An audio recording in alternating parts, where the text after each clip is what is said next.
Okay, last class में हमने क्या क्या पढ़ा था? लास्ट क्लास तक हम लोगों ने विलोम शब्द, पर्यायवाची नहीं कराया गया, लोकोक्ति, मुहावरे और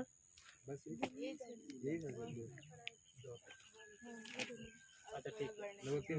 तो अभी जैसे आप लोग का जो पहला जो टॉपिक है एकदम शुरू का, वो कराएंगे हम लोग अभी। और ये जो है बिल्कुल ही आसान है, ठीक है। ध्यान से अगर सुनेगा तो इस क्लास में ही सब कुछ क्लियर हो जाएगा।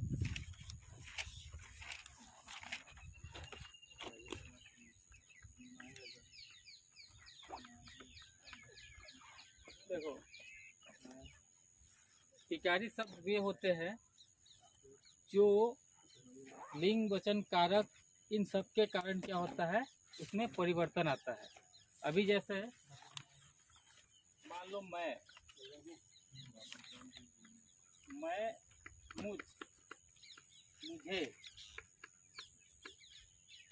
बदलाव आया कि नहीं आया?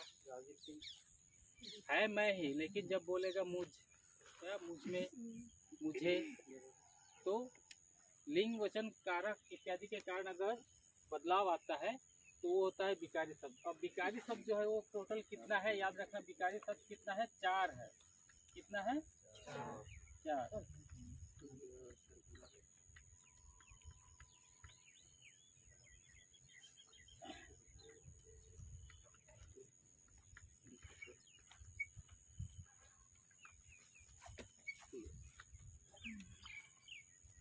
विकारी शब्द कितना है? 4। क्या क्या? संज्ञा, सर्वनाम, विशेषण और क्रिया। ठीक है। अब इसके बाद जो है वो सब अविकारी शब्द होता है, वो हम लोग को नहीं चाहिए। अभी आप लोग को इतना ही चाहिए। अभी आप लोग का कोर्स में जो है संज्ञा है, सर्वनाम है, विशेषण, क्रिया है। ठीक है। अब हम लोग आ गए हैं सीधा संज्ञा में। किसमें? संज्ञा। अब हम लोग सीधा क्या पढ़ेंगे? संज्ञा। जैसा कि आप लोग को मालूम है, आप लोगों ने मतलब पढ़ा ही होगा, संज्ञा किसे कहते हैं? संज्ञा का शाब्दिक अर्थ ही होता है क्या? नाम। संज्ञा का शाब्दिक अर्थ ही क्या है? नाम। मतलब नाम वाले शब्दों को, जब हम लोग छोटा क्लास 1-2 में पढ़ाते हैं तो क्या बोलते हैं कि नाम वाले शब्दों को संज्ञा कहते हैं। जैसे राम, हरि, ठीक है, तेजपुर, ब्रह्मपुत्र, ये सब क्या है? नाम है। तो नाम, कुर्सी में जो भी है उसे हम लोग क्या बोलते हैं? संज्ञा। लेकिन जब हम लोग इसका परिभाषा देंगे तो परिभाषा हम लोगों को अच्छे से देना पड़ेगा। जैसे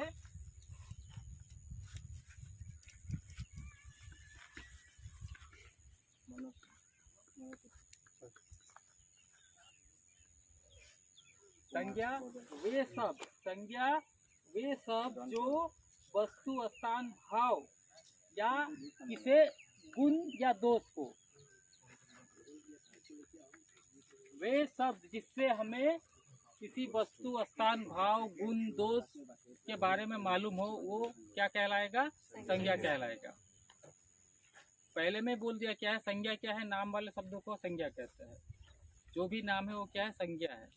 ठीक है। लेकिन जब हम लोग प्रॉपर परिभाषा देंगे तो क्या होगा? वे शब्द जिससे किसी वस्तु, स्थान, भाव, गुण, दोष आदि के बारे में पता चले, वो क्या होगा? संज्ञा होगा। तो संज्ञा किसे कहेंगे? वे शब्द जिससे किसी वस्तु, स्थान, भाव, मनुष्य या गुण के नाम का बोध हो। वे शब्द जिससे किसी वस्तु, स्थान, भाव, गुण, दोष आदि के नाम का बोध हो, उसे हम लोग क्या कहेंगे? संज्ञा कहेंगे। संज्ञा किसे कहेंगे? जिससे वस्तु, स्थान, भाव, गुण, दोष आदि के नाम का बोध हो, उसे हम लोग क्या कहेंगे? संज्ञा कहेंगे। ठीक है। अब संज्ञा जो है, अब उदाहरण हम लोग देंगे तो कैसे देंगे उदाहरण?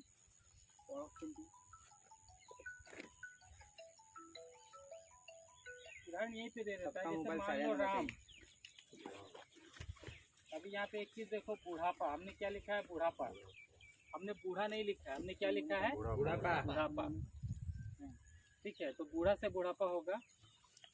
इसी प्रकार से मान लो अभी हम, हमारे शहर का नाम क्या है? तेजपुर। तो ये सब हो गया उदाहरण। अब जब इसके हम लोग थोड़ा और अंदर जाएंगे तो और हमें मालूम चलेगा कि आखिर में संज्ञा क्या है। क्योंकि केवल नाम को समझना ही संज्ञा को समझना के बराबर नहीं होगा। यहाँ पे हमने क्या लिखा है, भाव भी लिखा है, गुण भी लिखा है।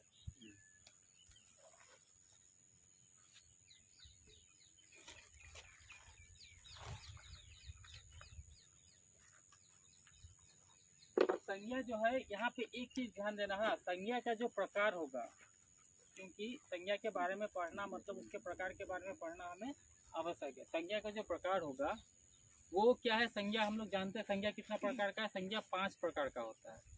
संज्ञा जो है वो क्या होता है, 5 होता है। लेकिन यहाँ पे एक शब्द है लेकिन। लेकिन क्यों? क्योंकि 2 संज्ञा ऐसा है जो एक ही संज्ञा के अंतर्गत आता है। जब हम लोग कोई किताब पढ़ेंगे तो उसमें संज्ञा का 3 ही भेद होगा कि संज्ञा कितना है, 3 है।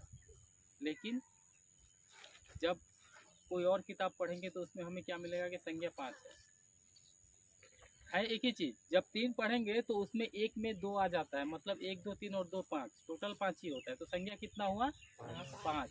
संज्ञा 5 है। क्या क्या है वस्तु, संज्ञा जो है वो क्या है, 5 है। सबसे पहला हो गया व्यक्तिवाचक। सबसे पहला क्या, व्यक्तिवाचक। दूसरा जातिवाचक। तीसरा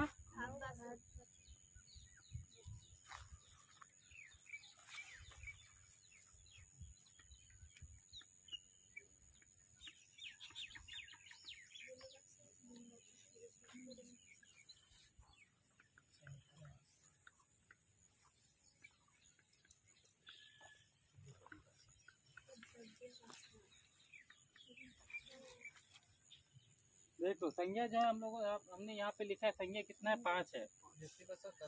व्यक्तिवाचक, जातिवाचक, द्रव्यवाचक, समूहवाचक, भाववाचक। व्यक्तिवाचक, जातिवाचक, एक है द्रव्यवाचक, समूहवाचक और भाववाचक। लेकिन किसी किसी किताब में आपको क्या मिलेगा, व्यक्तिवाचक, जातिवाचक, और इस जातिवाचक के अंदर में ही क्या है, ये दोनों है। जातिवाचक के अंदर में ही आपको द्रव्यवाचक भी मिलेगा और समूहवाचक भी मिलेगा। अर्थात जाति द्रव्यवाचक जो है और जो समूहवाचक है वो जातिवाचक संज्ञा के अंतर्गत ही है। संज्ञा जो है वो 5 हो गया। क्या क्या हो गया, व्यक्तिवाचक संज्ञा, जातिवाचक संज्ञा, द्रव्यवाचक संज्ञा, समूहवाचक संज्ञा और भाववाचक संज्ञा। जातिवाचक संज्ञा के अंतर्गत ही द्रव्यवाचक संज्ञा और समूहवाचक संज्ञा ये दोनों आता है। ठीक है, जातिवाचक संज्ञा के अंतर्गत ही द्रव्यवाचक और भाववाचक आता है। लेकिन संज्ञा कितने हैं, तो संज्ञा 5 है। संज्ञा कितने हैं, संज्ञा 5 है। क्या क्या है, व्यक्तिवाचक, जातिवाचक, द्रव्यवाचक, समूहवाचक और भाववाचक। ठीक है, अब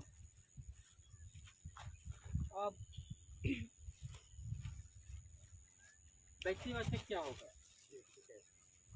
अब जब हम आएंगे संज्ञा, ठीक है, संज्ञा हम संज्ञा किसे कहते हैं, किसी भी वस्तु, व्यक्ति, भाव, गुण, दोष आदि के नाम को हम लोग संज्ञा कहते हैं। अब संज्ञा 5 है, व्यक्तिवाचक, जातिवाचक, द्रव्यवाचक, समूहवाचक, भाववाचक। और व्यक्तिवाचक संज्ञा क्या है, सिंपल सा बात है। यहाँ पे हमने पहले लिखा क्या, व्यक्तिवाचक, जिससे नाम का बोध, तो संज्ञा ही नाम का बोध, व्यक्ति का बोध, नाम का बोध ही संज्ञा है। किसी भी वस्तु का, व्यक्ति का, जाति का, स्थान का, किसी भी नाम का बोध अगर होता है तो क्या है, संज्ञा है। अब हमने संज्ञा को 5 भागों में बांट दिया है। ये सब चीज क्या है, नाम ही है। ये सब क्या है, नाम ही है। लेकिन अब यहाँ पे है कि व्यक्तिवाचक संज्ञा क्या है, तो व्यक्तिवाचक संज्ञा वे सब जिससे एक ही व्यक्ति या एक ही वस्तु का बोध हो। व्यक्तिवाचक क्या, एक ही व्यक्ति या एक ही वस्तु का बोध हो। एक ही व्यक्ति या एक ही वस्तु का बोध हो, उसे हम क्या बोलेंगे, व्यक्तिवाचक संज्ञा। याद रखना, यहाँ पे क्या होगा, एक ही व्यक्ति का बोध होगा या एक ही वस्तु, एक ही सामान, एक ही चीज का बोध होगा, वही होगा व्यक्तिवाचक संज्ञा। नाम वाले शब्दों को संज्ञा कहते हैं, हमें मालूम चला। लेकिन जब व्यक्तिवाचक संज्ञा में आएंगे तो हमें क्या जानना है कि केवल एक ही व्यक्ति है और एक ही वस्तु है, केवल एक ही व्यक्ति है और एक ही वस्तु है। अब एक ही व्यक्ति या एक ही वस्तु वाले नाम उदाहरण क्या क्या होना चाहिए, क्या क्या होगा?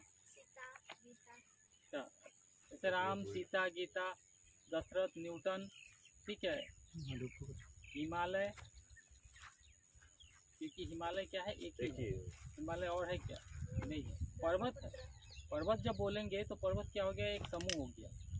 अभी जब आदमी बोलेंगे, आदमी भी एक नहीं है। आदमी बोलने का मतलब क्या, कि संपूर्ण जाति का, संपूर्ण मतलब मनुष्य जाति का बोध हो रहा है, तो वो होता है।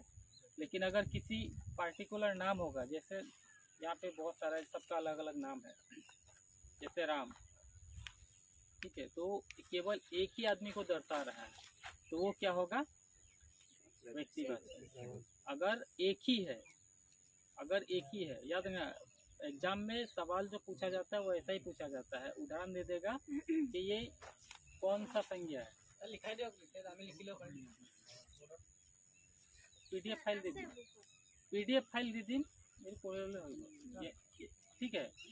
यहाँ पे केवल ध्यान से सुन लो कि एक ही व्यक्ति, एक ही वस्तु का अगर बोध होता है, एक ही नाम है, तो क्या होगा, व्यक्तिवाचक। एक ही, याद रखना, ठीक है। जैसे राम, न्यूटन, हरि, जो भी है, केवल अगर एक है तो वो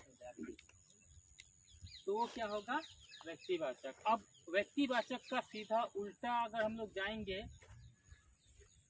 यहाँ पे एक से अधिक है, तो वो क्या होगा, ध्यान से देख लो। व्यक्ति मतलब केवल एक, व्यक्तिवाचक संज्ञा केवल एक व्यक्ति या वस्तु के बारे में बोल रहा है। लेकिन जब जातिवाचक होगा तो वो क्या हो जाएगा, एक से अधिक, अर्थात उस संपूर्ण जाति का बोध हो रहा है।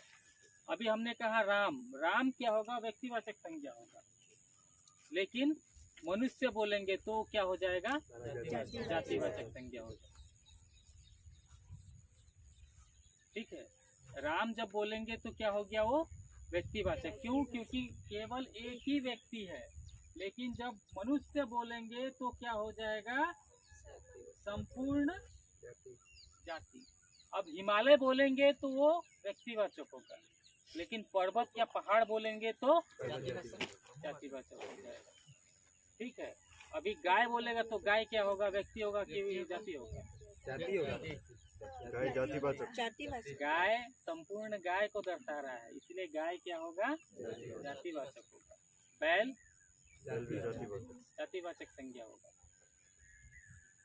क्योंकि बैल बोलने का मतलब वो संपूर्ण बैल जाति को बोल रहा है, ठीक है। अभी जैसे राम बोलेगा तो व्यक्तिवाचक, लेकिन लड़का बोलेगा तो समझ में आ गया, बिल्कुल आसान है। एक ही व्यक्ति या वस्तु है तो वो व्यक्तिवाचक है। अगर संपूर्ण जाति है, यानी एक से अधिक है, संपूर्ण जाति है, तो वो जातिवाचक हो गया। जैसे गाय बोलेंगे तो है संज्ञा, लेकिन क्या, कौन सा संज्ञा है, जातिवाचक।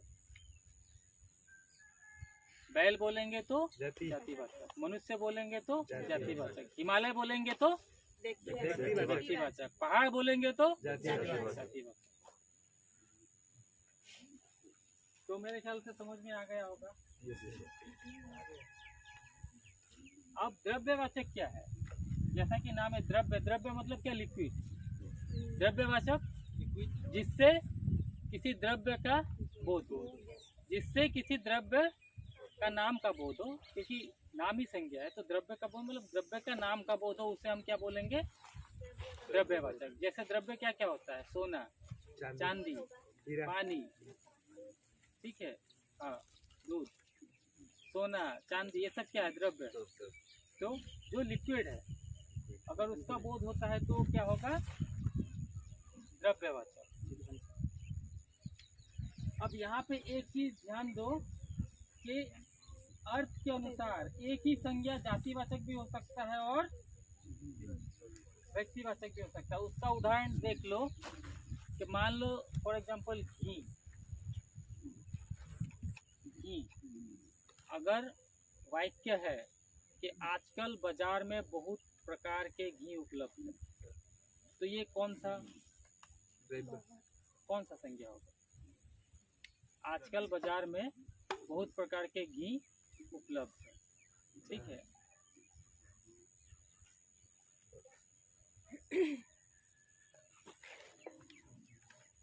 लिखना पड़ेगा।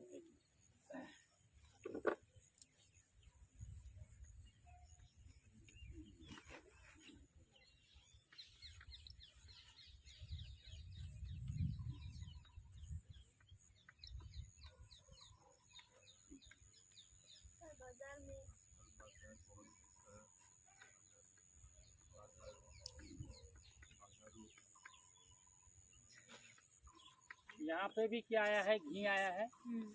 और एक वाक्य होगा,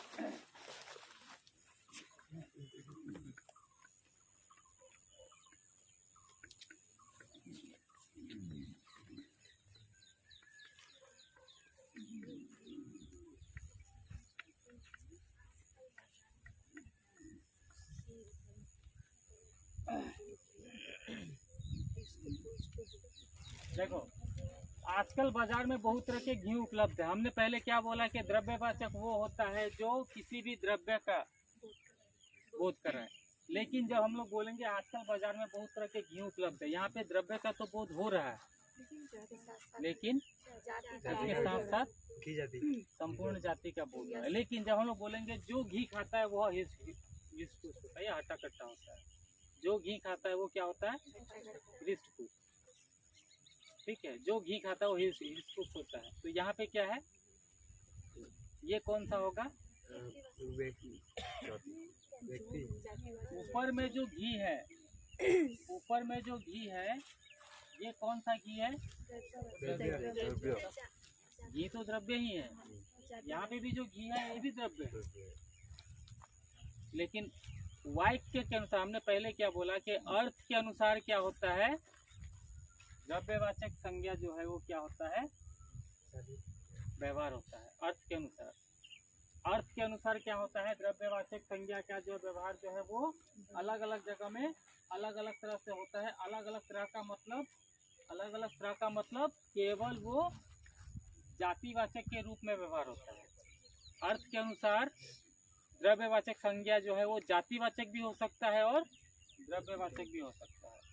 याद रखना, अर्थ के अनुसार द्रव्यवाचक संज्ञा जातिवाचक भी हो सकता है और द्रव्यवाचक भी हो सकता है। हमने पहले ही कहा था कि जातिवाचक संज्ञा को दो भागों में बांटा गया है। ऐसे हम लोग जब पढ़ते हैं तो व्यक्तिवाचक, जातिवाचक, द्रव्यवाचक, समूहवाचक, भाववाचक 5 है। किसी किसी किताब में मिलेगा 5 है, लेकिन किसी किसी किताब में 3 ही मिलेगा। लेकिन इस जातिवाचक के अंदर में द्रव्यवाचक और समूहवाचक को बढ़ा के रखेगा।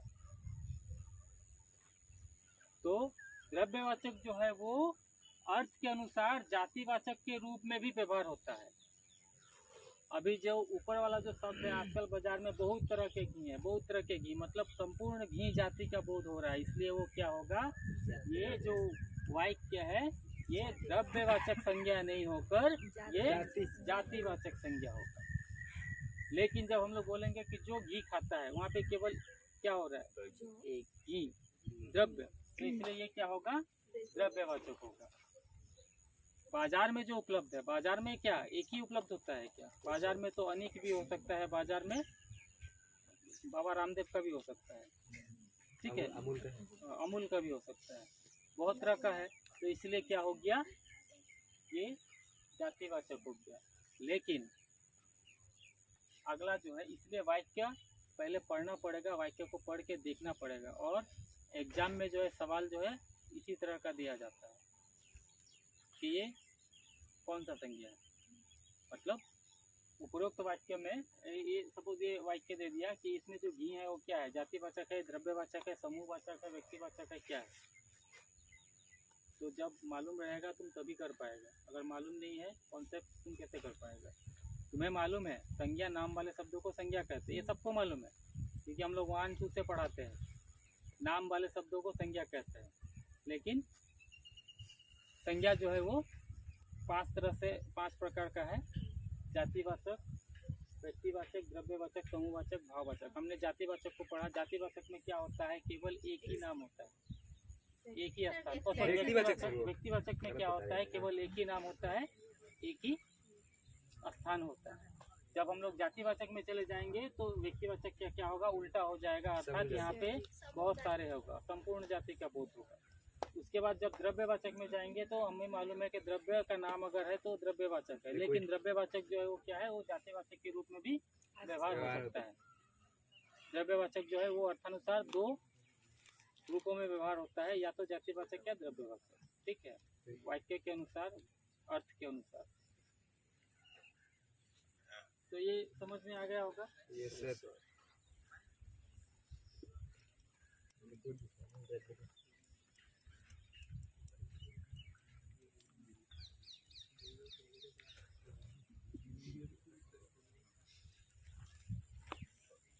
रिवीजन करते रहो। जातिवाचक संज्ञा किसे कहते हैं? जातिवाचक संज्ञा किसे कहते हैं? समूह जाति का बोध होता है। एक से अधिक जहाँ पर संपूर्ण जाति का बोध होगा। व्यक्तिवाचक किसे कहेंगे? जहाँ पे केवल एक ही व्यक्ति, एक ही स्थान का नाम होगा। जातिवाचक किसे कहेंगे? जहाँ पे समूह जाति का बोध होता है। संपूर्ण जाति का बोध होगा। फॉर एग्जाम्पल उदाहरण क्या होगा जातिवाचक का? जैसे गाय, बैल, मनुष्य अगर हम बोलेंगे तो वो क्या है? संपूर्ण जाति का बोध करा रहा है, इसीलिए वो क्या है? जातिवाचक है। लेकिन जब एक ही नाम होगा तो वो व्यक्तिवाचक होगा। अगर एक ही नाम होगा तो वो व्यक्तिवाचक होगा। उसके बाद हम लोग आया द्रव्यवाचक। ठीक है, द्रव्यवाचक जहाँ पे द्रव्य है, द्रव्य मालूम है, जो घी है, पानी है, तेल है, ये सब द्रव्य है। तो द्रव्य के नाम को हम लोग द्रव्यवाचक संज्ञा बोलेंगे। लेकिन द्रव्यवाचक संज्ञा जो है वो जातिवाचक के रूप में भी व्यवहार होगा। अर्थ के अनुसार वो जातिवाचक, द्रव्यवाचक दोनों में व्यवहार होगा। अर्थ के अनुसार द्रव्यवाचक जो है वो जातिवाचक और द्रव्यवाचक दोनों में व्यवहार होता है। हमने एक उदाहरण दिया क्या कि आजकल बाजार में बहुत सारे घी उपलब्ध है, तो वहाँ पे उस वाक्य को हमें पढ़कर क्या लगा कि यहाँ पे बहुत सारे प्रकार के घी के बारे में बोला जा रहा है, अर्थात बहुत सारे घी हैं, एक संपूर्ण जाति है, इसलिए वो क्या है? जातिवाचक संज्ञा। द्रव्यवाचक नहीं होकर वो क्या है? जातिवाचक है। वो द्रव्य लेकिन जातिवाचक। ठीक है, अब हम लोग आ जाएंगे क्या? समूहवाचक। समूहवाचक जैसा कि नाम से ही है। ठीक है, समूहवाचक देखो, अब हमने व्यक्तिवाचक पढ़ा एक, जातिवाचक मतलब पूरा, संपूर्ण। अब समूह का भी मतलब तो क्या है? पूरा। समूह का मतलब भी तो पूरा ही है। पूरा ही है सर। जातिवाचक जब हमने पढ़ा तो क्या बोला? समूह जाति। एक संपूर्ण जाति का बोध हो रहा है, मतलब एक जाति का समूह। जैसे गाय तो पूरे गाय वंश का। जैसे मनुष्य मतलब मनुष्य में जितने इस पृथ्वी में जितना आदमी है सबका आ जाएगा। अभी जैसे हम एक लड़की का नाम लेंगे तो केवल एक है, वो व्यक्तिवाचक हो जाएगा। लेकिन जब लड़कियां बोलेंगे तो बहुत सारा। लड़की बोलने का मतलब ही क्या है? बहुत सारा। जातिवाचक। ठीक है, तो अभी समूहवाचक। अब जैसा कि देखो जातिवाचक और समूहवाचक में क्या लग रहा है? कोई अंतर होना चाहिए? जातिवाचक में भी क्या है? संपूर्ण जाति हो रहा है। समूह का मतलब क्या? संपूर्ण। समूह भी तो संपूर्ण, लेकिन अंतर है। कैसे अंतर है? अभी देखो, समूहवाचक जिन शब्दों से उनके पदार्थों अथवा व्यक्तियों के समूह का बोध होता है।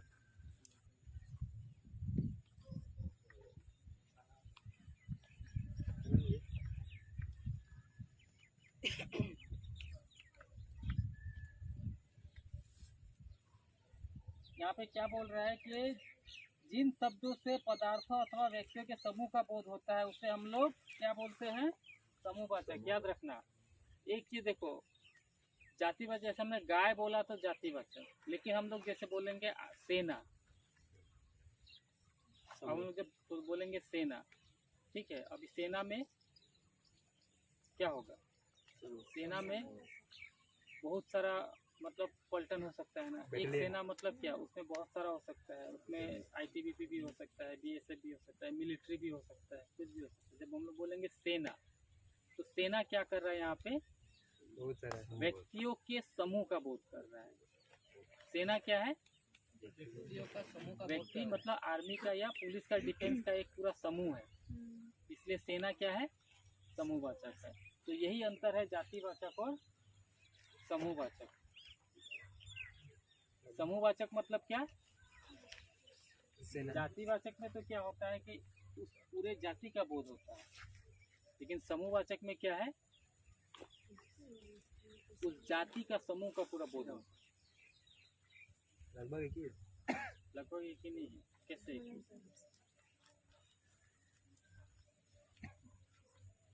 अभी हमने क्या बोला? सेना। जब सेना बोलता है तो अभी तुम लोग ध्यान से कुछ सोचो तो सेना मतलब क्या?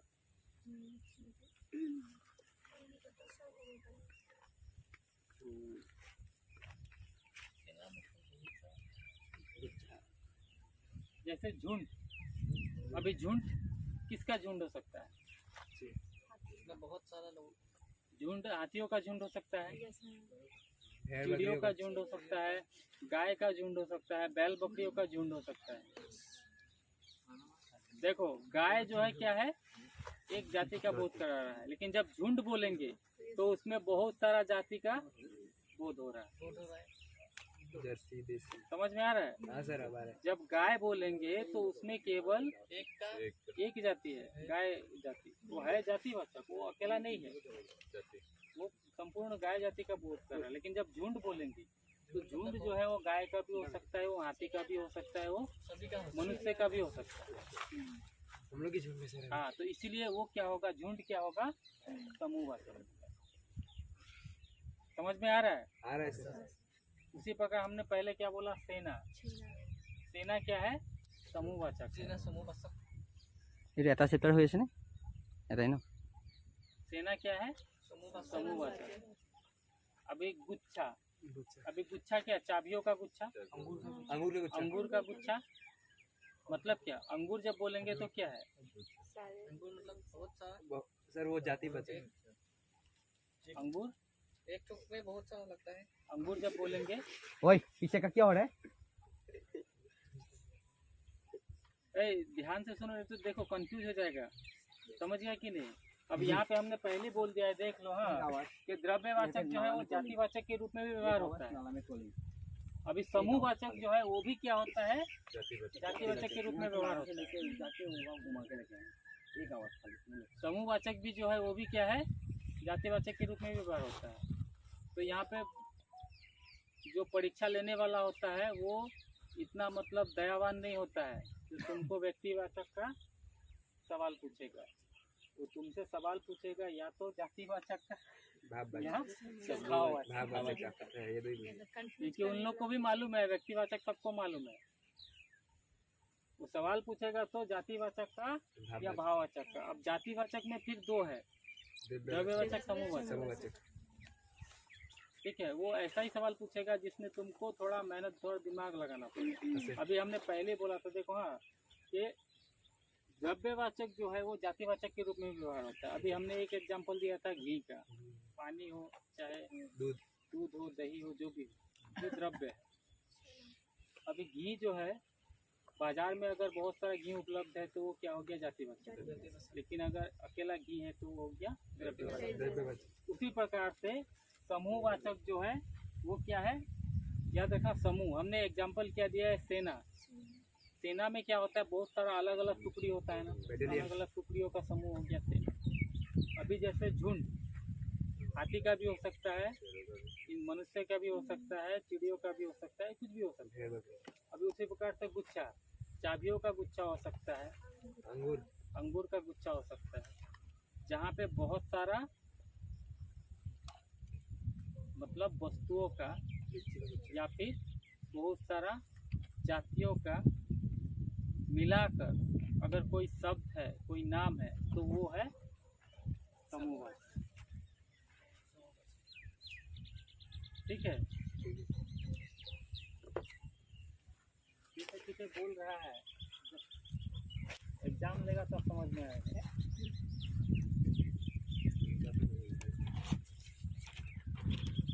PDF फाइल दे देगा, अगर उसको तुम लोग ध्यान से पढ़ लेगा तो क्लियर हो जाएगा।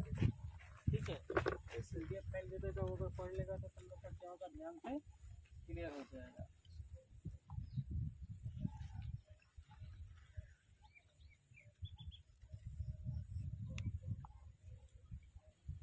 ठीक है, तो हम लोग आ जाते हैं भाववाचक में। जैसा कि तुम लोग को मालूम है, भाववाचक जो है वो क्या है, किसका भाव,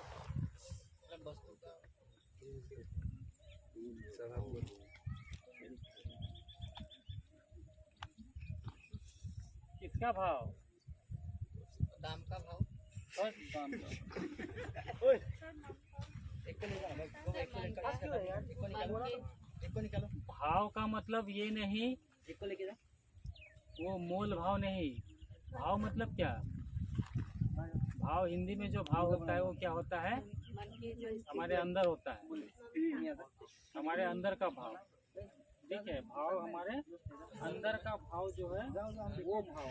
तो जिससे पदार्थ के स्वभाव, गुण, अवस्था इसके बारे में मालूम हो, जिससे पदार्थ का या हमारा अवस्था का, स्वभाव का, गुण का मालूम हो। अभी जैसे गुण क्या क्या हो सकता है किसी पदार्थ में या किसी इंसान में? गुण क्या हो सकता है? तो पदार्थ में चमकने का गुण, चमकने का गुण हो सकता है, वो कीमती हो सकता है, वो भारी हो सकता है, वो हल्का हो सकता है, वो धार हो सकता है, तेज हो सकता है, गर्म हो सकता है, ठंडा हो सकता है। ठीक है, तो जैसे गुण। लेकिन यहाँ पे हम लोग क्या होगा?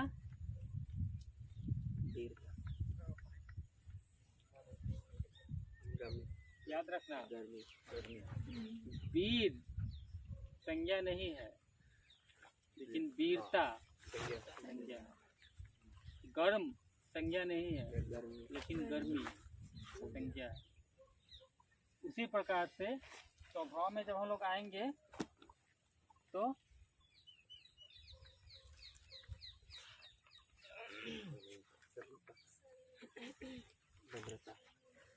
अभी स्वभाव क्या क्या कैसा कैसा हो सकता है हम लोगों का?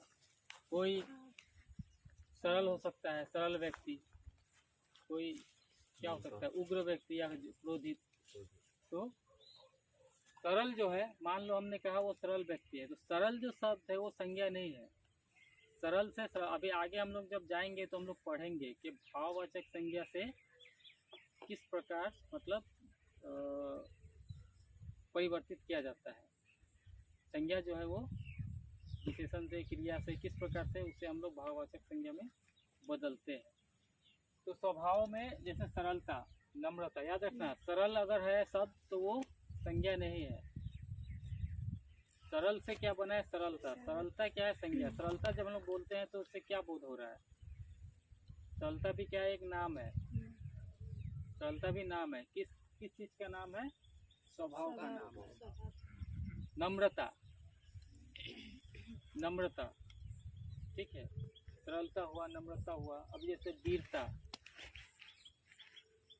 वीर संज्ञा नहीं है, लेकिन वीरता संज्ञा है। अभी इसी प्रकार से अवस्था, अवस्था में क्या होगा?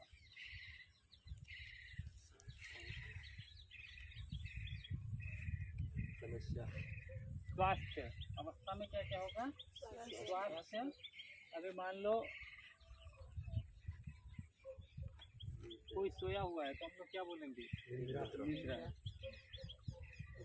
अवस्था क्या क्या हो सकता है? कि कोई सोया हो सकता है, उसका स्वास्थ्य अच्छा या बुरा हो सकता है। व्यक्ति का अवस्था मतलब क्या? वो कैसा है? या तो वो सोया होगा, या तो वो जागा होगा, या वो अच्छा होगा, या वो बीमार होगा। तो ये जो स्वास्थ्य है ये क्या है? भाववाचक संज्ञा है। निद्रा जो है वो क्या है?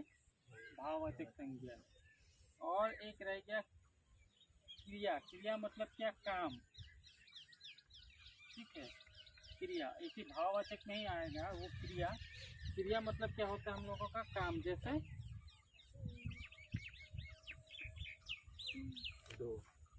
दौड़ नहीं, दौड़ धूप। चढ़ से चढ़ाओ, ठीक है, कट से कटाओ, ये सब संज्ञा है। चढ़ से चढ़ाओ, कट से कटाओ। कटाओ कब? जब नदी क्या करता है? अपने किनारे को काटता है ना, तो वो कटाओ। तो भाववाचक संज्ञा वे होते हैं जिससे क्या होता है? किसी पदार्थ के स्वभाव या गुण अथवा उसकी अवस्था या क्रिया का बोध होता है।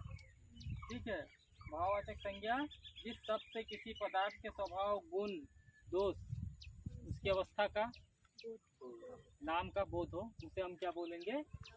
भाववाचक संज्ञा। अब भाववाचक संज्ञा इसमें हम लोगों ने क्या क्या देखा? अवस्था देखा, स्वभाव देखा, गुण देखा और क्रिया काम देखा। याद रखना, संज्ञा हमने जैसा कि पहले कहा, क्या है संज्ञा? क्या है? नाम वाले शब्दों को संज्ञा कहते हैं, जिससे किसी वस्तु का, व्यक्ति का, जाति का, समूह का, स्वभाव का, अवस्था का, नाम का बोध हो, उसे हम लोग क्या बोलेंगे? संज्ञा बोलेंगे। अभी वीर अगर है तो वो संज्ञा नहीं है, लेकिन वो क्या है वो हम लोग बाद में जानेंगे। वीर जो है वो संज्ञा नहीं है, लेकिन वीरता क्या है? संज्ञा है। अभी दौड़, दौड़ क्या है? संज्ञा नहीं है, लेकिन दौड़ धूप, दौड़ धूप क्या है? किसी क्रिया का नाम है। अभी दौड़, दौड़ना मतलब, दौड़ मतलब क्या है? वो क्रिया, दौड़ मतलब क्रिया, काम वाले शब्दों को क्रिया कहते हैं। दौड़ हो गया क्रिया, लेकिन दौड़ धूप, उस दौड़ धूप का क्या है? नाम है, इसलिए दौड़ धूप कौन सा संज्ञा होगा? भाववाचक संज्ञा। दौड़ धूप जो है वो भाववाचक संज्ञा है। अभी उसी तरह से चढ़ना, चढ़ना हो गया क्रिया, लेकिन चढ़ाव, चढ़ाव क्या है? भाववाचक संज्ञा। कटना, कटना हो गया क्रिया, लेकिन कटाव क्या हो गया? भाववाचक संज्ञा। हमने देखा अभी तक क्या कि संज्ञा जो है व्यक्ति, वस्तु आदि के नाम को हम लोग संज्ञा कहते हैं। संज्ञा को हम लोगों ने 5 भागों में बांटा है: व्यक्तिवाचक, जातिवाचक, द्रव्यवाचक, समूहवाचक, भाववाचक। यहाँ पे एक चीज याद रखना कि जातिवाचक संज्ञा के अंतर्गत ही द्रव्यवाचक और समूहवाचक आता है। मतलब द्रव्यवाचक और समूहवाचक जो है वो जातिवाचक के रूप में, अर्थानुसार, अर्थ के अनुसार वो जातिवाचक के रूप में व्यवहार होता है। व्यक्तिवाचक में क्या है? केवल एक ही व्यक्ति वस्तु का अगर नाम का बोध है तो व्यक्तिवाचक है, अगर संपूर्ण जाति का बोध है तो जातिवाचक है। द्रव्य का बोध है तो जाति द्रव्यवाचक है, लेकिन द्रव्यवाचक में क्या होता है? वाक्य के अनुसार, अर्थ के अनुसार कभी कभार वो जातिवाचक के रूप में भी व्यवहार होता है। अगर समूह का बोध है, समूहवाचक को ध्यान से पढ़ना होगा, समूहवाचक, क्योंकि समूहवाचक और जातिवाचक प्राय एक जैसा लग रहा है ना। जब हम लोग बोलते हैं जातिवाचक, संपूर्ण जाति का बोध हो रहा है। समूह में मतलब भी तो संपूर्ण समूह, समूह मतलब भी मतलब एक साथ, जाति मतलब भी एक साथ, मतलब एक जैसा लग रहा है, लेकिन अलग अलग है। किस तरह से अलग है? क्योंकि समूह, हमने उदाहरण दिया था क्या? सेना, गुच्छा, जिसमें एक से अधिक जाति का समूह है, वो क्या है? समूहवाचक। वो क्या है? समूहवाचक। वो ज्यादा समझ में आ रहा है? हंस रहा है जो, तुम्ही को बोल रहा है पहला वाला। बोलो तो भाववाचक संज्ञा किसे कहते हैं? अभी हमने बहुत बोला ना, जो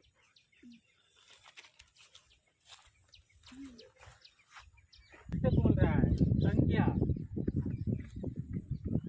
व्यक्ति, वस्तु, जाति, स्थान, किसी भी नाम, कोई भी नाम हो उसे हम संज्ञा कहेंगे। संज्ञा 5 प्रकार का है, 5 भागों में हम लोगों ने बांटा है ना। ये द्रव्यवाचक और समूहवाचक जो है वो कभी कभी जातिवाचक के रूप में भी इस्तेमाल किया जाता है, याद रखना, ठीक है। अभी जैसे सेना बोलेंगे तो वो क्या हो गया? समूहवाचक, लेकिन अनेकों सेनाएं वो जातिवाचक हो जाएगा।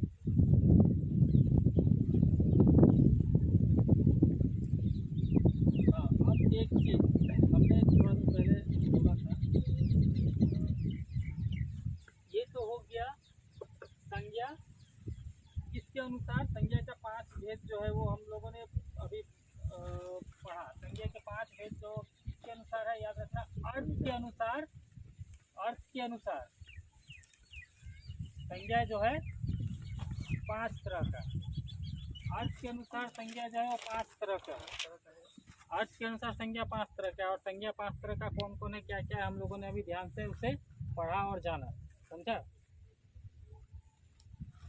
अब एक चीज देखो और थोड़ा अभी अच्छा लगेगा।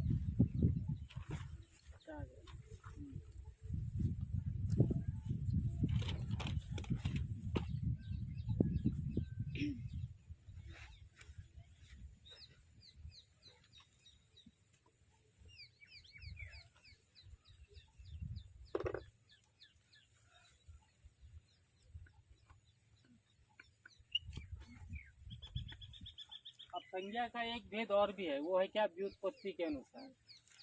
पहले जो पढ़ा हम लोगों ने संज्ञा 5 प्रकार का है, वो किसके अनुसार था, अर्थ के अनुसार संज्ञा 5 प्रकार का है। लेकिन अगर पूछेगा कि व्युत्पत्ति के अनुसार संज्ञा कितने प्रकार का है, तब क्या होगा, किसी को मालूम है, नहीं मालूम। ठीक है, क्योंकि हम लोगों ने आज तक केवल वही पढ़ा है कि संज्ञा जातिवाचक, व्यक्तिवाचक, भाववाचक, यही पढ़ा है, यही पढ़ा है ना, हम लोग का स्कूल में यही पढ़ाता है। लेकिन वो जो संज्ञा है वो क्या है, अर्थ के अनुसार 5 प्रकार का है, अर्थ के अनुसार। अब यहाँ पे हमने क्या देखा, व्युत्पत्ति के अनुसार संज्ञा कितने प्रकार का है। व्युत्पत्ति के अनुसार संज्ञा जो है वो कितने प्रकार का है, 3 प्रकार का है। क्या क्या,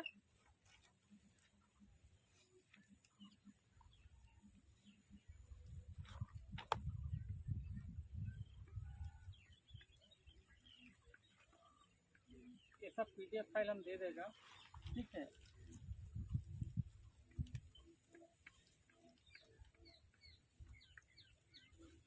हाँ, एक चीज यहाँ पे देखना, हमने यहाँ पे लिखा है रूट, हमने यहाँ पे क्या लिखा है, रूट, जैसे बड़ा हुई है, ठीक है, रूट में बड़ा हुई है, छोटा हुई है, रूट।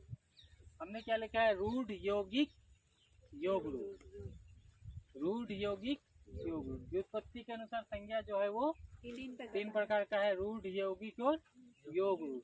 तो पहले जो हम लोग इसको रूढ़ ही बोलते थे, लेकिन एक के लिए रूढ़ नहीं होता है, क्या होता है, रूढ़ी होता है। क्या होता है, रूढ़ी। और ये योग रूढ़ नहीं, योग रूढ़ी, योग रूढ़ ना होकर ये क्या होता है, योग रूढ़ी।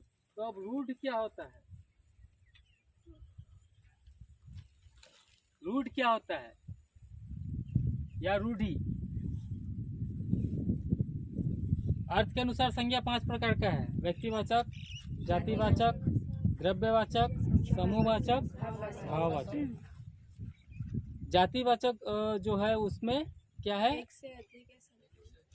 संपूर्ण जाति का बोध होता है। नहीं, हम वो नहीं बोल रहे, वो तो मालूम चली है। लेकिन एक चीज याद रखना कि ये जो द्रव्यवाचक और समूहवाचक है, कभी कभार हम लोग संज्ञा इस प्रकार भी लिख देते हैं, ठीक है, कि संज्ञा का 3 ही प्रकार है, व्यक्तिवाचक, उसके बाद जातिवाचक, और फिर जातिवाचक के नीचे में 2 प्रकार लिख देते हैं, द्रव्यवाचक और समूहवाचक। ठीक है, इस प्रकार से भी हम लोग लिखते हैं कि संज्ञा जो है वो 3 है। पहले आ गया व्यक्तिवाचक, इधर लिख दिया, ठीक है।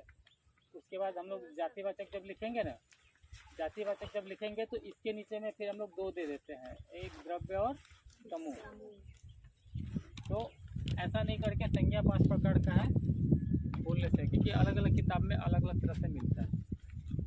लेकिन संज्ञा जो है अगर हम लोग देखा जाए तो 5। हाँ, माना द्रव्यवाचक और समूहवाचक को क्या है, दोनों जाति अर्थ के अनुसार जातिवाचक के रूप में व्यवहार होता है, लेकिन ये द्रव्यवाचक और समूहवाचक भी अलग से एक क्या है, संज्ञा है। तो मतलब संज्ञा का भेद है। अब हमने वो जो था अर्थ के अनुसार पढ़ा, अब हम व्युत्पत्ति के अनुसार संज्ञा को पढ़ रहे हैं। व्युत्पत्ति के अनुसार संज्ञा 3 प्रकार का है। व्युत्पत्ति के अनुसार संज्ञा कितना प्रकार का है, 3 प्रकार का है। व्युत्पत्ति के अनुसार संज्ञा 3 प्रकार का है, रूढ़ी, यौगिक और योग रूढ़ी। रूढ़, यौगिक, योग रूढ़, या रूढ़ी, यौगिक, योग रूढ़ी। रूढ़ी, यौगिक और योग रूढ़ी। अभी देखो, रूढ़ी, रूढ़ का अर्थ ही होता है क्या, रूढ़ का क्या अर्थ होता है, जो बहुत दिन से चला आ रहा है और एक ही जैसा, जो नहीं बदलता है। तो रूढ़ी मतलब क्या, जो पहले से ही है, उसे हम लोग नहीं बदल सकते। जो पहले से ही है उसे हम लोग नहीं बदल सकते। अर्थात रूढ़ी मतलब क्या होगा, रूढ़ी क्या होगा, वे सब जो परंपरा से किसी विशेष अर्थ में आते हैं।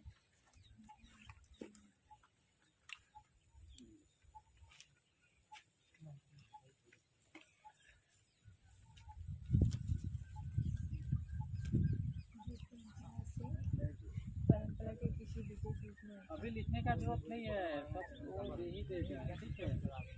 अभी लिखने का जरूरत नहीं है। रूढ़ी मतलब क्या, जो परंपरा से चला आ रहा है, बदल नहीं, जो परंपरा से चला आ रहा है। अभी जैसे घोड़ा, घर, हाथी, अभी घू और रा दोनों को अगर हम लोग अलग कर देगा तो कोई अर्थ निकलेगा, नहीं है। घो का मतलब भी कुछ नहीं, राग का मतलब भी कुछ नहीं। तो जो परंपरा से चला आ रहा है इसे हम लोग नहीं बदल सकते। घोड़ा का मतलब ही क्या, वो ऑलरेडी नाम दे दिया गया है। वो क्या है, एक प्रकार का पशु है। अभी घर हमने बता दिया है कि घर मतलब वो बिल्डिंग भी हो सकता है, 10 मंजिला भी हो सकता है, या झोपड़ी भी हो सकता है, वो उसे हम लोग घर ही बोलेंगे। हाथी, हाथी जो थोड़ा बड़ा करके होता है, जिसका 2 दांत होता है, जिसका एक सूंड होता है, वो क्या है, हाथी। मतलब हम लोगों ने उसका नाम पहले से ही दे दिया है, वो हम लोग नहीं बदल सकते। तो वे सब जो क्या है, वे सब जो परंपरा से किसी विशेष अर्थ में आ रहे हैं और जिनका कोई खंड जो है वो सार्थक नहीं होता है। अभी कोई खंड सार्थक नहीं होता है का मतलब क्या, हमने अभी बोला ना, जैसे घोड़ा को 2 भागों में बांट दो, घो और रा, कोई सार्थक शब्द बनेगा, कोई सार्थक अर्थ निकलेगा, नहीं निकलेगा। अभी जैसे घर, कोई सार्थक शब्द नहीं। हाथी, हाँ, अगर हम इसमें अगर ई बड़ी की मात्रा को निकाल देंगे तो हाथ हो जाएगा, लेकिन मात्रा निकालने नहीं बोल रहा, ये शब्द निकालने बोल रहा। अगर दोनों को भाग कर देगा तो क्या हो जाएगा, कोई अर्थ नहीं निकलेगा। तो वे सब क्या होंगे, रूढ़, जो परंपरागत चले आ रहे हैं। अभी यौगिक क्या होगा, जस्ट रूढ़ी का उल्टा। यौगिक क्या होगा, रूढ़ी का उल्टा। यौगिक का मतलब ही क्या, योग मतलब क्या, तुम लोग करता है ना योग, साधना, योगा, हाँ, योग करता है। लेकिन योग का अर्थ, शाब्दिक अर्थ क्या होता है, ये मालूम है, ये क्या है, जोड़। योग का मतलब जोड़, योग का मतलब ये जोड़, क्या, आत्मा का परमात्मा से जोड़ बोलो या मिलन बोलो, योग का मतलब ही क्या, जोड़ना। जो हम लोग क्लास 1-2 में करता है ना, जोड़ो, ठीक है, जोड़ बोलो या योग बोलो, एक ही है। तो उसी प्रकार से यौगिक, यौगिक शब्द ये है जो शब्दों अथवा शब्द और प्रत्यय मिलकर बनते हैं। यौगिक वो है जो शब्द मतलब 2 शब्द मिलके बनता है, या फिर शब्द में की कोई प्रत्यय लगाकर। प्रत्यय उपसर्ग तुम लोग पढ़ा होगा, प्रत्यय जो क्या होता है, शब्द के बाद में लगता है, उपसर्ग जो शब्द के पहले लगता है, ठीक है, जैसे अत्यंत, आ, अ, ठीक है। उपसर्ग जो आगे लगता है, प्रत्यय जो बाद में लगता है। तो वे सब वो हम लोग बाद में ये सब हम लोग करेंगे। तो यौगिक क्या है, जो 2 शब्द मिलकर बना है, याद रखना, 2 शब्द मिलकर बना है, या शब्द में प्रत्यय को जोड़ने से बना है। क्योंकि हमने पहले कहा योग का मतलब ही क्या, जोड़, अर्थात यौगिक मतलब जोड़ कर बना हुआ। रूढ़ी क्या है, जो परंपरागत चला आ रहा है, इसमें कोई जोड़ नहीं है, कोई घटाव नहीं है। अगर इसको हम लोग खंड भी करेंगे, तोड़ेंगे, तो भी इसका कोई अर्थ, सार्थक अर्थ नहीं निकलेगा। लेकिन यौगिक जो है क्या है, हमने पहले बोल दिया, रूढ़ी का उल्टा, यानी इसको अगर हम लोग तोड़ेंगे तो ये बना ही है जुड़ के, तोड़ने पर तो सार्थक अर्थ निकलेगा। अभी उदाहरण देख लो, जैसे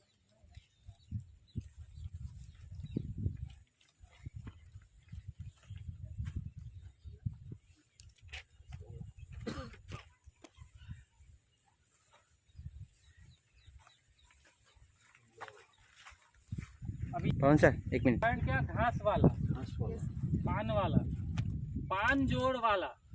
वाला जब हम लोग देखेंगे तो क्या है, एक व्यक्ति है। वाला का मतलब ही क्या, कोई व्यक्ति है, ठीक है। तो घास वाला मतलब घास काटने वाला हो सकता है, या उस घास का पूरा मालिक हो सकता है। पान वाला जो पान बेचता है, पाठक जो पढ़ता है, पाठ में क जोड़ के हम लोगों ने बनाया क्या, पाठक। अब देखो इन दोनों को अलग करो। पाठ मतलब क्या, लेसन, पाठ जो हम लोग पढ़ रहे हैं वो पाठ, उसमें हम लोगों ने क लगा दिया तो क्या बना, पाठक। अर्थात यहाँ पे जब हम लोग तोड़ रहा था तो इन दोनों का कोई अर्थ नहीं निकल रहा था, लेकिन यहाँ पे जब हम लोग तोड़ेंगे, अब यहाँ पा को भी तोड़ेंगे तो ठक ठक आवाज, एक प्रकार का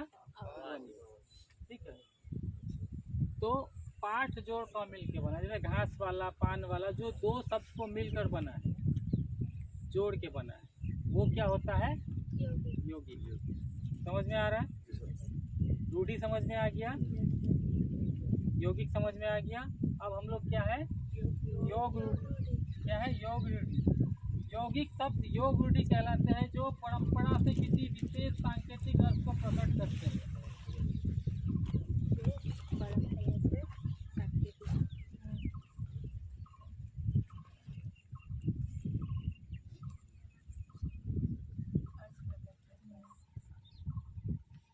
यौगिक वे शब्द है जो, मतलब वो यौगिक शब्द, याद रखना, वे यौगिक शब्द जो परंपरा से चले आ रहे हैं और किसी मतलब निर्दिष्ट पार्टिकुलर अर्थ को दर्शाता है, तो वो क्या होगा? योग रूढ़ी। अभी जैसे गणेश, गणेश जब हम लोग बोलेंगे तो कहने का मतलब क्या कि ये एक प्रकार का क्या है? भगवान है। भगवान है। अभी जैसे लंबोदर, इसका मतलब धड़ लंबा है। तो योग रूढ़ी वे सब जो यौगिक है और जो परंपरा से किसी विशेष सांकेतिक अर्थ को बता रहा है। यौगिक शब्द वे यौगिक शब्द जो परंपरा से चले आ रहे हैं और जो किसी विशेष सांकेतिक अर्थ को दर्शा रहे हैं। अभी जैसे हम लोग गणेश बोलने का मतलब श्री गणेश, मतलब शुरुआत करना। गणेश क्या है? एक भगवान। तो ये हो गया योग रूढ़ी। पीडीएफ दे देगा उसमें और अच्छी तरह से पढ़ना। अभी आप फिर से देख लो, हम लोगों ने क्या देखा है कि संज्ञा किसे कहते हैं? संज्ञा नाम वाले शब्दों को संज्ञा कहते हैं। संज्ञा अर्थ के अनुसार 5 प्रकार का है: व्यक्तिवाचक, जातिवाचक, द्रव्यवाचक, समूहवाचक, भाववाचक। व्युत्पत्ति के अनुसार संज्ञा 3 प्रकार का है: रूढ़ी, योगी, योग रूढ़ी। याद रखना, ऐसा सवाल आ सकता है कि व्युत्पत्ति के अनुसार संज्ञा कितने प्रकार का है, या फिर यौगिक शब्द का एक उदाहरण जैसे घास वाला। घास वाला में अगर दे देता है, मान लो कि ये क्या है? द्रव्यवाचक है, जातिवाचक है, समूहवाचक है या यौगिक है? ठीक है, तो पहले देख लेना, अगर समूहवाचक में निकलता है तो समूहवाचक, ऐसा देगा ही नहीं, वो यौगिक बोल के देगा। तो व्युत्पत्ति के अनुसार संज्ञा जो है वो 3 प्रकार का है: रूढ़ी, यौगिक, योग रूढ़ी। अब एक चीज हम लोगों ने और जाना क्या कि जातिवाचक संज्ञा को हम लोगों ने 2 भागों में बांटा है। हमने पहले तुमको बोल दिया कि संज्ञा 5 है, लेकिन जो द्रव्यवाचक है और जो समूहवाचक है वो जातिवाचक के रूप में भी व्यवहार होता है। अर्थ के अनुसार द्रव्यवाचक और समूहवाचक जो है वो जातिवाचक बन जाता है। तो अगर जातिवाचक का अगर बोले कि जातिवाचक कितने प्रकार के हैं, तो जातिवाचक 2 प्रकार के हैं। ठीक है, हमने लेकिन अलग अलग किताब में अलग अलग तरह से मिलेगा, तो सब चीज़ को जानना जरूरी है। अब उसके बाद व्यक्तिवाचक में हम लोगों ने देखा कि क्या है? नाम का बोध हो, जैसे राम, सीता, मोहन, गंगा, यमुना, मतलब हर चीज़ का। अब लास्ट में एक चीज़ हम लोग और देख लेंगे, ये जरूरी है।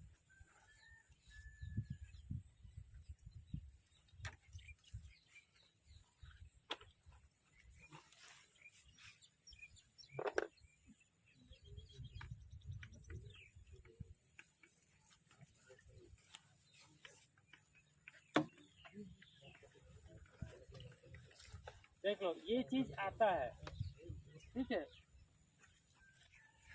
भाववाचक संज्ञा बनाना हमने पहले पढ़ा था। क्या? भाव। उसी समय तुम लोग को हम लोग बता दिया था क्या? चढ़ाव। क्या है? चढ़ाव। भाववाचक। चढ़ाव किससे बना है? चढ़ना, मतलब क्रिया से बना है।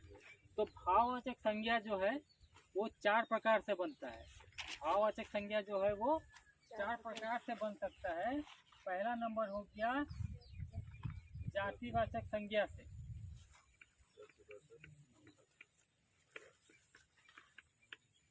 दूसरा नंबर हो गया सर्वनाम से।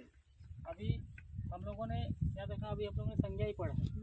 सर्वनाम थोड़ा बहुत मालूम है, जिस नाम के बदले जो आता है वो सर्वनाम होता है। अभी मान लो राम नहीं बोल के हम बोलेगा वो, वह, तो क्या होगा? राम के बदले वह, तो वह क्या है? सर्वनाम है। तो सर्वनाम से हम लोग भाववाचक संज्ञा बना सकते हैं। हम लोग विशेषण से भी भाववाचक संज्ञा बना सकते हैं और हम लोग क्रिया से भी भाववाचक संज्ञा बना सकते हैं। अभी जातिवाचक संज्ञा से एक उदाहरण ले लो। मित्र, मित्रता। मित्र क्या है? जातिवाचक संज्ञा है। मित्रता क्या है? भाववाचक। मित्र क्या हो गया? देखो, मित्र बोलने से क्या हो रहा है? एक पूरा जाति का ना बोध हो रहा है कि नहीं? मित्र बोलने से क्या? एक जाति का बोध हो रहा है। लेकिन जब मित्रता बोलेंगे तो एक भाव का बोध हो रहा है। तो मित्र से क्या बना? मित्रता। मित्र क्या है? जातिवाचक संज्ञा है। मित्रता क्या है? भाववाचक संज्ञा है। उसी तरह से मान लो पशु। पशु से क्या होगा? पशुता। पशु क्या है? जातिवाचक। लेकिन जब पशु से हमको भाववाचक बनाना है तब क्या होगा? पशुता। परीक्षा में ऐसा सवाल ज्यादा आता है, ठीक है, कि मित्र का भाववाचक संज्ञा क्या होगा, या मित्रता का जातिवाचक संज्ञा क्या होगा। कुछ भी पूछ सकता है। मित्र का भाववाचक पूछ सकता है या मित्रता का जातिवाचक पूछ सकता है। मतलब कुछ भी पूछ सकता है कि मित्र क्या है? जातिवाचक है। तो मित्रता क्या हो गया? भाववाचक। हमने बनाया है, वो बनता है, ये नियम है कि जातिवाचक संज्ञा से भाववाचक बनता है, सर्वनाम से भी भाववाचक बनता है, विशेषण से भी भाववाचक बनता है और क्रिया से भी भाववाचक बनता है। तो हमने अभी केवल जातिवाचक का उदाहरण दिया, दो, जैसे मित्र से मित्रता, ठीक है। अभी एक चीज देखो यहाँ पे, सेवक क्या है? सेविका।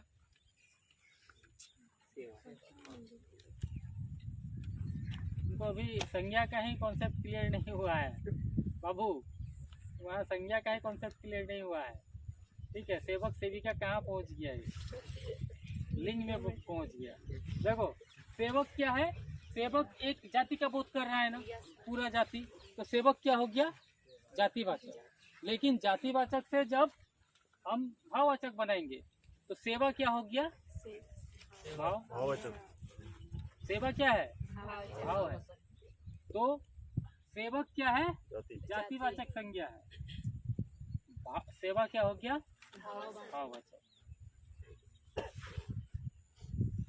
सच सच बोलो, समझ में आ रहा है कि नहीं? तो हम लोग भाववाचक संज्ञा 4 प्रकार से बना सकते हैं। भाववाचक संज्ञा हम लोग 4 प्रकार से बना सकते हैं। जातिवाचक संज्ञा से, सर्वनाम से, विशेषण से और क्रिया से। क्रिया से हमने पहले ही बता दिया, जैसे चढ़ना। चढ़ना से क्या हुआ? चढ़ाओ। चढ़ना क्या है? क्रिया है, याद है? क्रिया काम वाले शब्दों को क्रिया कहते हैं, ठीक है। अभी कटना से क्या हो गया? कटाओ। कटाओ क्या है? भाववाचक संज्ञा है। संज्ञा मतलब ही नाम, याद रखना, वो जाति का नाम हो। अभी हमने पहले बोला है कि व्यक्तिवाचक संज्ञा से सवाल नहीं पूछेगा, क्योंकि व्यक्तिवाचक सबको मालूम है, वो आसान है। सवाल किससे पूछेगा? अधिक से अधिक भाववाचक से ही पूछता है, क्योंकि भाववाचक जो है थोड़ा कठिन है, समझना पड़ेगा। अभी मान लो भाई। भाई बोलने से क्या हो रहा है? एक संपूर्ण जाति का बोध हो रहा है। तो भाई क्या है? जातिवाचक। जातिवाचक। तो भाई का भाववाचक क्या होगा? भाई है। क्या बोला? भाईचारा। बिल्कुल सही। भाई क्या है? जातिवाचक। लेकिन भाई को जब हम लोग भाववाचक बनाएंगे तो क्या हो जाएगा? भाईचारा। क्योंकि भाईचारा क्या है? एक नाम, एक नाम है, याद रखना। भाईचारा एक भाव का नाम है। तो भाई से क्या हो गया? भाईचारा, ठीक है। तो इतना ही उदाहरण काफी है, और चाहिए? इतना ही उदाहरण काफी है। हाँ सर। अब हम लोग अगला क्या देखेंगे? सर्वनाम। सर्वनाम। अभी सर्वनाम से हम कुछ चीज लिख देता है, जैसे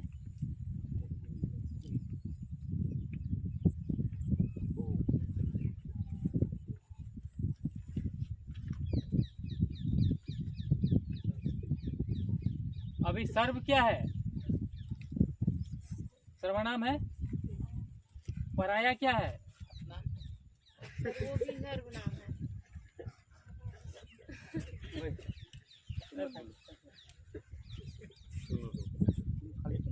अपने ठीक है, उसका जानने का इच्छा है, समझ रहे? सब हो रहा है। अभी सर्व सर्वनाम है, पराया सर्वनाम है, निज सर्वनाम है। तो अभी सर्व से अगर हम लोग भाववाचक संज्ञा बनाए तो क्या होगा? सर्वश्रेष्ठ।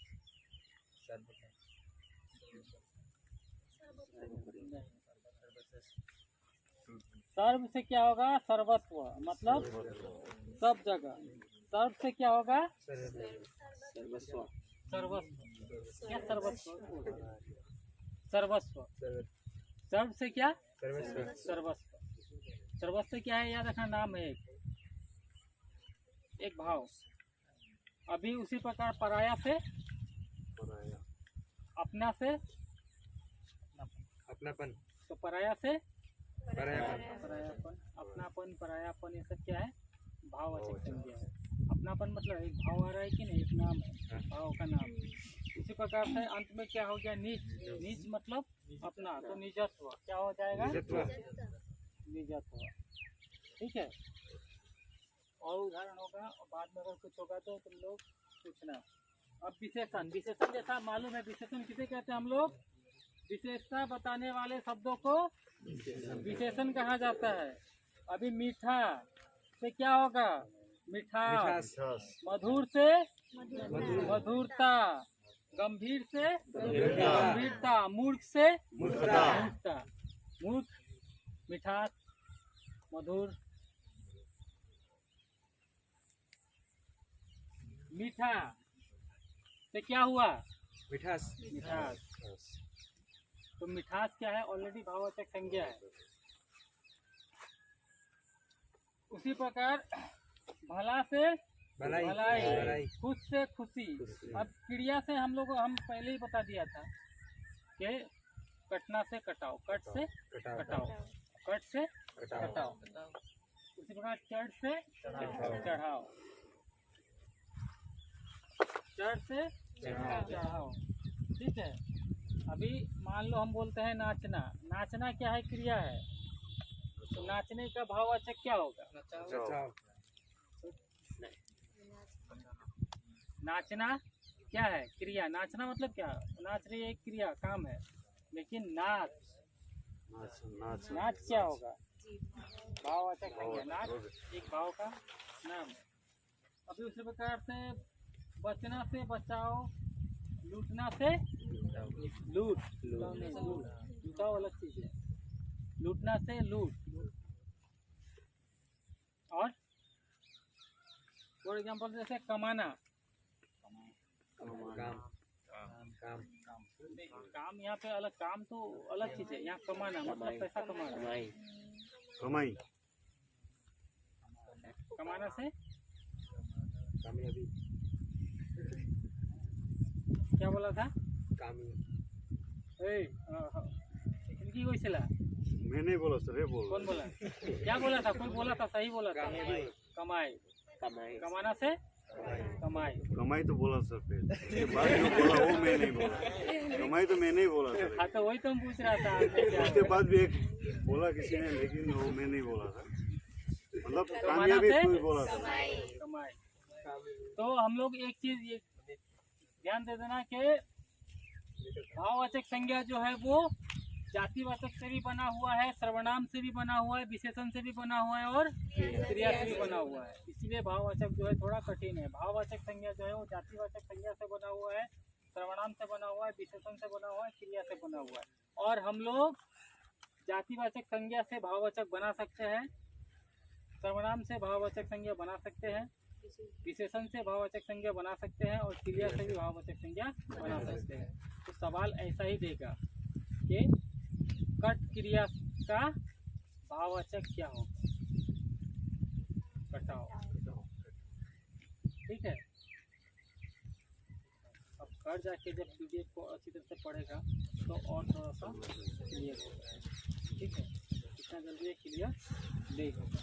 तो इतना काफ़ी है आज के लिए। हो गया ना? हाँ हो गया। Thank you.